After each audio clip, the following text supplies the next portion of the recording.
मस्त आला शिराई. थँक्यू. तू अजून चहा घेणारच? नको ग बाई. अक्षता तू? अक्षता अगं तू चहा घे.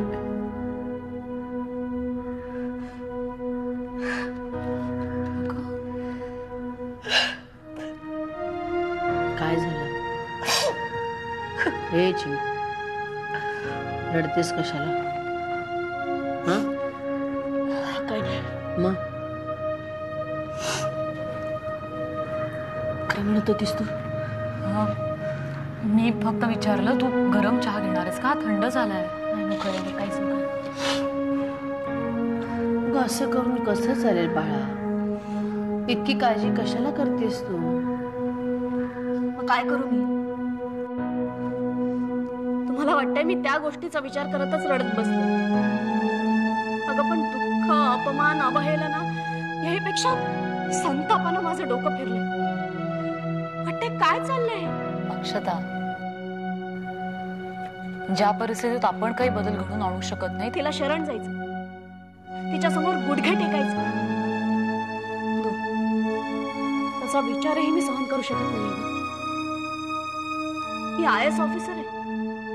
कालपर्यंत एक बुद्धिमान, हुशार, भराभरा काम करणारी असा माझा लौकिक होता. या एका घटनेमुळे अस्वस्थ होण्याऐवजी त्यातून हुशारीने मार्ग का काढू शकत नाहीये मी? अक्षता, मलाही अगदी असंच वाटतंय.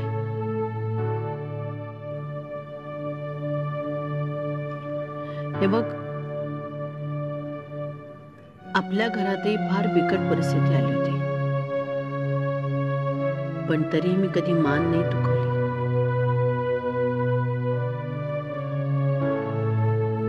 मीच नाही ग, अनुवर, आकांक्षावरही किती बिकट परिस्थिती आली, किती वादळ आली त्यांच्या आयुष्यात, पण तरी त्या डगमगल्या नाहीत. धैर्यानं सामोरी गेल्या त्याला. माझी तुझ्याकडूनही तीच अपेक्षा आहे. आई, माझी स्वतःकडूनही तीच अपेक्षा आहे ग. पण यातून बाहेर पडण्यासाठी मी जो जो मार्ग शोधते त्या प्रत्येक मार्गावर एक भिंत आहे. मार्ग रोखणारी, विचारांचा प्रवास थांबवणारी. भिंत? कसली भिंत? स्वार्थाची ताई. या प्रकरणात माझ्या समोर येणाऱ्या प्रत्येक व्यक्तीचा स्वार्थ माझ्या सुटकेच्या मार्गात अडथळे निर्माण करतो. प्रत्येक जण यातून आपला स्वार्थ कसा साधला जाईल हेच बघतोय ग. त्याला फक्त माझी शांताबाई आणि ते नाना हेच दोघे अपवाद आहेत. ती बिचारी तिथे माझ्या तब्येतीची काळजी करत बसली. बाकी त्या स्त्री संघटनेपासून ते त्या दिवशी आलेल्या देशमान्यापर्यंत सगळे आपली पोळी कशी शिजेल याच चिंतेत आहेत. आई, तुम्ही दोघेही गैरसमज करून घेऊ नका. माझ्या डोळ्यातून येणारे अश्रू दुःखाचे नाहीये, संतापाचे आहेत ते.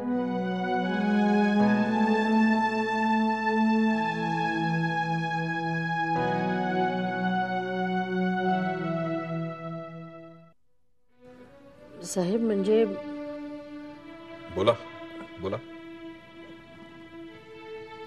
नाही, म्हणजे मी ज्या कामासाठी आपल्याकडे आले ते येणं कितपत योग्य आहे मला. हे बघा, तुम्ही इतकं औपचारिकपणे बोलायची गरज नाही. तुम्ही विद्यापीठाच्या कुलगुरू होतात आणि मी केवळ एक आमदार होतो तेव्हापासून मी तुमच्याबद्दल ऐकून आहे. तेव्हा आपण निशंकपणे बोला.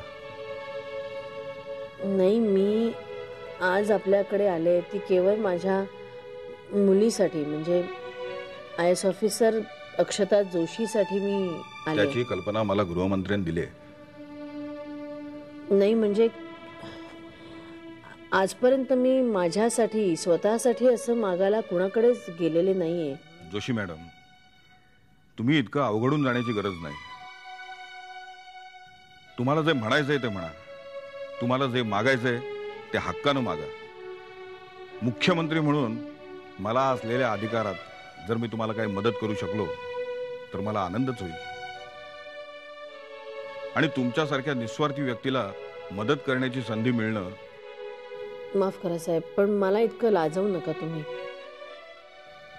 मी आज जिथे तुमच्याकडे आले ना, ती केवळ माझ्या मुलीसाठी आले. अक्षताच्या बाबतीत जे काही घडलंय, जे काही घडतंय, हे आपल्याला ठाऊक आहे साहेब. त्या सगळ्याचा तिच्या प्रकृतीवर खूप परिणाम झालाय. म्हणजे काय, जोपर्यंत ती त्या वातावरणात आहे ना, तोपर्यंत तिच्या प्रकृतीत फरक नाही पडणार. म्हणून मला असं वाटतं की तिची बदली व्हावी असं तुम्हाला म्हणायचं आहे. तसं जर झालं तर फार उपकार होतील आमच्यावर. मी आत्ताच खात्रीनं काही सांगत नाही. असं बघा, हे प्रकरण थोडं निवळू द्या आणि मग आपण बदलीचा अवश्य विचार करू. काय? ठीक आहे.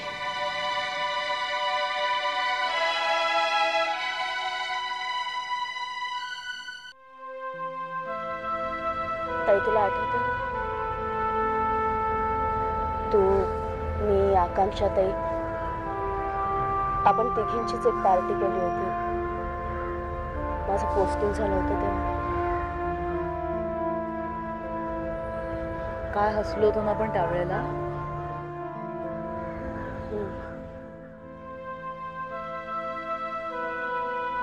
आपण परत कधी भेटू, किती दिवसांनी भेटू, असंच काहीतरी बोललो होतो ना. त्यानंतर 2-4 दिवसातच मी निघून गेले होते.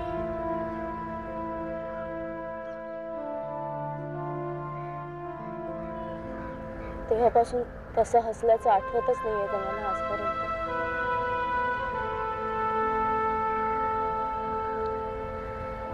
एवढी उलथापालथ झाली आपल्या आयुष्यात. त्या गोष्टीला 3-4 महिने झाले असतील ना. तेव्हा आणि आता केवढा फरक पडला ना.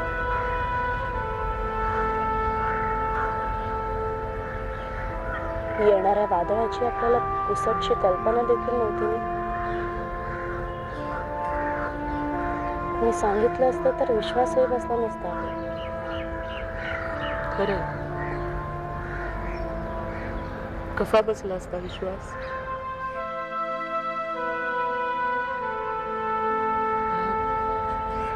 एवढ्या लहान पिरियड मध्ये मी निशांतला गमावलं.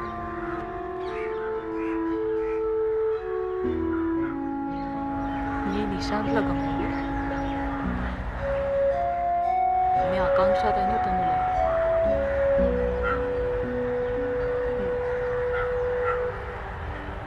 ताईने तनुला गमावल्यासारखंच ताईनेही आणि वीरूनेही.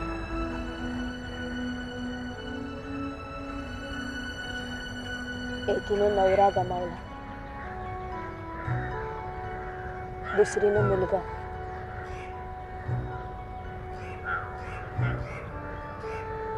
मी तर जणू स्वतःलाच गमावून बसले.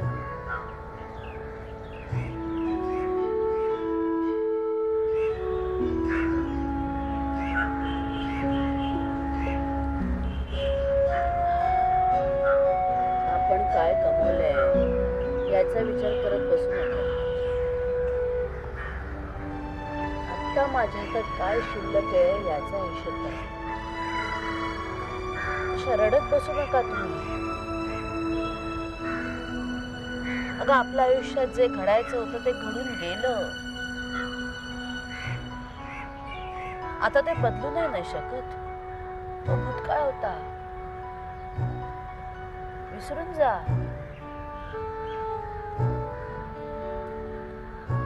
काल गेला, आज आपल्या हातातून निसटतोय. पण उद्याला मात्र मी माझ्या मुठीत घट्ट ठेवेन अशी इच्छा बाळगा आणि आयुष्यात पुढे पुढे जात जा, मागे वळून बघू नका. तरच तुम्ही परिस्थितीला तोंड देऊ शकाल, उद्याला बदलू शकाल. अशा रडत बसू नका, थांबू नका आयुष्यात. मला पुढे काय करायचं ह्याचाच सतत विचार करा.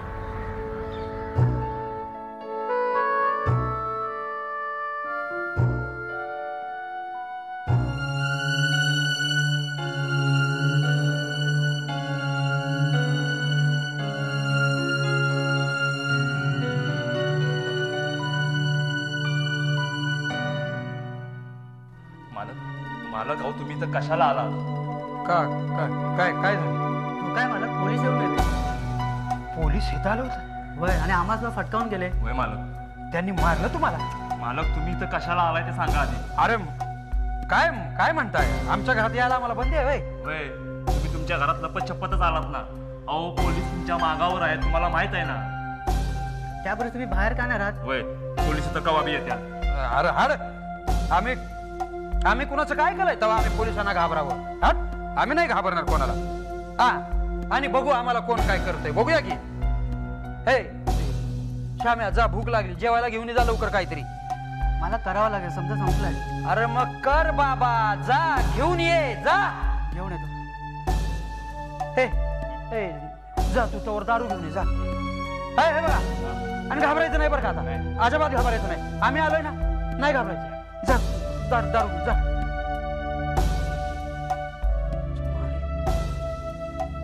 इथं पोलीस येऊन गेले. नाही पण आम्ही कशाला, नाही आम्ही कुणाचं काय केलंय, आम्ही कशाला घाबरू. नाही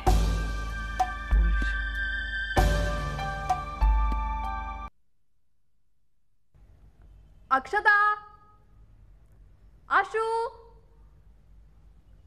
आशू, हाय. कशी आहेस? अगं किती दिवसांनी भेटतो आणि अशी तोंड वेडावून का बसलीस? हास ना.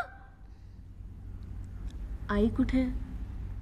आई आहे खाली, वरती येत होती. म्हटलं काही जिने चढू नका, मी अक्षताशी गप्पा मारत बसते. तर मला काय म्हणाली माहितीये? सरळ सांग ना, तुला आणि अक्षताला प्रायव्हेट गप्पा मारायच्या आहेत, तुमची लुडबुड नकोय म्हणून. मी म्हटलं तसं काही नाहीये हो, तुम्ही जरा मस्त खाणं पिणं तयार ठेवा, चहा वगैरे. मी ट्रे घ्यायला खाली येते. मग काय म्हणाली? मग काय म्हणाली असं नाही म्हणाली, उत्साहाने म्हणाली काय करू खायला. मी म्हटलं भजी बिजी करा, मला चालतील, आणि अक्षताला सुद्धा. नाही, मला असले पदार्थ नाही चालत हल्ली. मग काय चालतं तुला? हा, जगतेस कशी तू? याशीच 24 तासातले 10-12 तास बेडवर. Akshata, I don't understand what's wrong. काय चाललंय तुझं? टीव्ही पेपरशी काही संबंध नाहीये का तुझा? ऑफकोर्स आहे, पण त्यात मी जे काही वाचतेय, जे काही पाहतीये, त्याच्यावर माझा 1% सुद्धा विश्वास नाही. बघतीयस काय, तुझ्यावर अतिप्रसंग होऊच शकत नाही अशू. दिस इज ऑल नॉनसेन्स. प्राची, अगं असं बोलणारी तू पहिली व्यक्ती आहेस का? कारण जरी तुला सतत भेटत नसले, तुझ्याशी बोलत नसले ना, तरी खूप जवळून ओळखते मी तुला, समजी. आणि काय या फालतू कारणावरनं म्हणे तुला ऍसिडिटी झाली, आणि फोनवर काय सांगत होतीस, कोलायटिस वगैरे. इम्पॉसिबल. It's all nonsense. अगं अतिप्रसंग वगैरे काही झालेलाच नाहीये ग. आय नो इट व्हेरी वेल. मग झालंय तरी काय? जरा डिटेलमध्ये सांगतेस मला?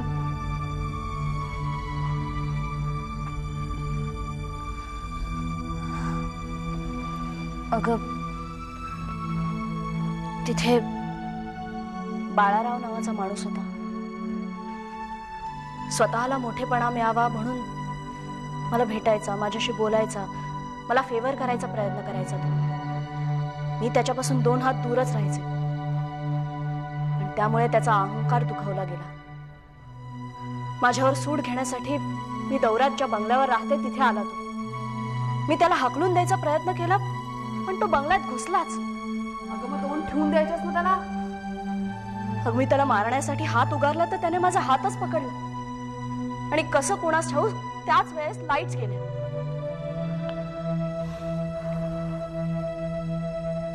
आणि त्याच वेळेला कुणीतरी येऊन त्या बाळारावाला बेदम मारायला सुरुवात केली.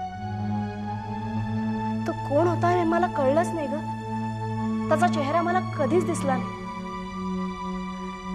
त्या दोघांमध्ये मारामारी सुरू झाली. बाळाराव घाबरला आणि धावत सुटला. तो माणूसही मग त्याच्या मागोमाग पळाला. दिवे आले तेव्हा सगळं फर्निचर वगैरे सगळं उद्ध्वस्त झालं होतं. बस झाला, एवढाच प्रसंग झाला. आणि याला अतिप्रसंग असं नाव कोणी दिलं? Press, media. मी कोणाला काहीच सांगितलं नव्हतं ग. पण आई म्हणते तू गप्प राहिलीस तरी बाळाराव गप्प राहणार आहे का? I think she is correct. तुला त्रास व्हावा म्हणून बाळारावनी स्पिन मारली असणार. पण तू याचं एवढं मनावर का घेतीयस? ही ऍसिडिटी काय, कोलायटिस काय? तू एक IAS ऑफिसर आहेस आशू. सत्ता आहे तुझ्या हातात. अशी 56 लोक भेटतील तुला. तू प्रत्येक वेळेला आशू प्लीज काय होतंय? पाणी आण.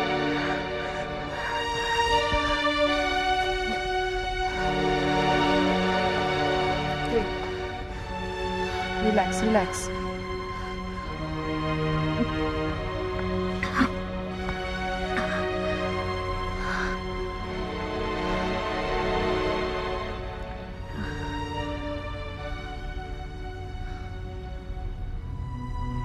प्राची, मी IAS असले तरी एक माणूसच आहे ना ग. मी सत्ता राबवत असले तरी भीती मलाही वाटतेच ना ग.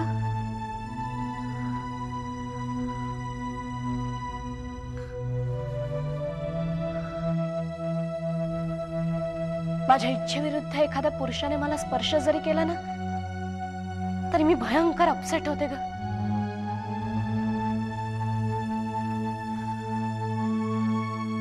तुला आठवते आपण कॉलेजमध्ये असताना एकदा डिस्क मध्ये गेलो होतो. तेव्हा एका मुलानं माझ्याशी लगट केली होती. त्याच्या थोबाडीत ठेवून दिली होती. तेव्हाही मी अशीच घाबरले होते.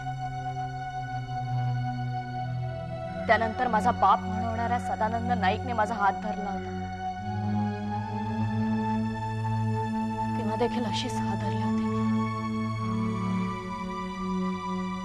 माझ्या इच्छेविरुद्ध एखाद्या पुरुषाची शेक हँड सुद्धा करवत नाही मला. खूप किळस वाटते, नकोसं वाटतं. आणि हे तर तो माणूस आला नसता तर काय झालं असतं कुणास ठाऊक. अगं पण नाही झालं ना. तू एवढं टेन्शन का घेतीयस? एवढी का घाबरलीयस? आणि हे कोलायटिस वगैरे होणं एवढा का विचार करतेस तू? कारण काय याचं? प्राची, त्याचं कारण आहे प्रेस, मीडिया आणि माझ्या समोर येणारा प्रत्येक माणूस माझ्या बरोबर काहीतरी फलतं सलतं झाल्यासारखं वागतो ग. अगं मग ठणकावून सांगायचंच ना त्यांना. तिथेच जीभ अडखळते माझी. अब्रू, शील, पावित्र्याबद्दलचे संस्कार मला बिनधास्तपणे बोलू देत नाहीत ग.